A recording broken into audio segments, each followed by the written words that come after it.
Welcome back, everyone. Early voting kicks off tomorrow here in Louisiana, and there will be lots on the ballot besides the presidential election. How true. There are 2 congressional races in Caddo and 2 mayor's races, but there's only one constitutional amendment. And State Senator Thomas Presley joins us now to break that amendment down for us. Welcome. Thanks so much for having me. And so exactly, for a lot of folks who are going to head to the ballot, they may not know what that amendment is. The amendment reads, do you support an amendment to require the federal revenues received by the state generated from our outer continental shelf, alternate or renewable energy production to be deposited into the Coastal Protection and Restoration Fund? A lot of words to try to decipher at the ballot box, but before you get to the ballot box, let's decipher them right now and what it all means. Absolutely. So really what you're talking about is whether we should create these dollars that are potentially going to be generated from the production of alternative energy sources from 2 miles off the coast of Louisiana to 200 miles off the coast of Louisiana. Those are taxed by the federal government. And the question is whether, if the federal government decides to share a portion of that, how those funds should be allocated. If this piece of legislation goes through, if the amendment passes, then the money will be generated directly to the Fund for Coastal Restoration and Preservation. If it doesn't pass, then the legislature will have the option to determine how best to spend those dollars.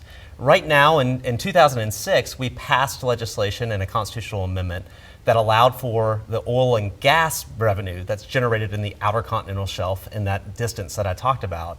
We get a portion of that from the federal government, and it's put directly into the CPRA fund.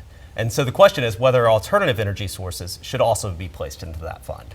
So for those who are advocating for this, what is their primary argument? Why do they say we need to vote for this? Yeah, so those that are advocating for it say that we need more money to be spent on restoring our coast. And I think that Louisiana, we know we're losing coastland. There's no real question on that.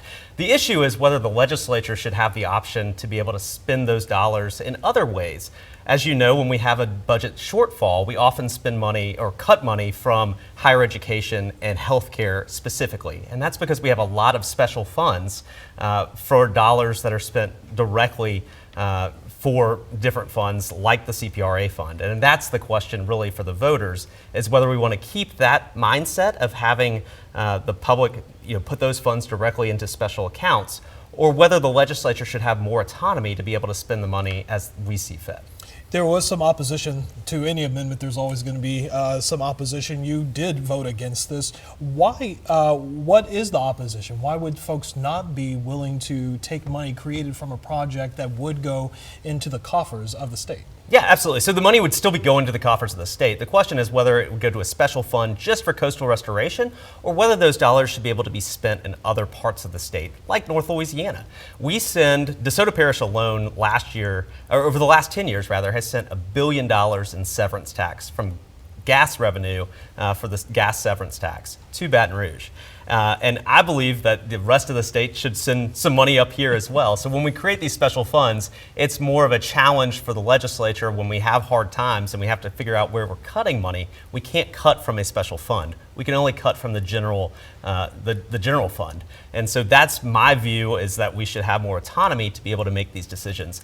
I'm certainly for coastal restoration and making sure that we have a coast for our kids and our grandkids, but I also want to make sure that we're spending that money wisely. Okay, all right. Thank you for joining us. I hope you'll come back to see us. Thanks so much for having me. I appreciate it. Thank And you. don't forget that early voting begins on October 18th here in Louisiana, in Texas and Arkansas. It begins on October 21st, and in Oklahoma, it is October 30th. Get those calendars ready.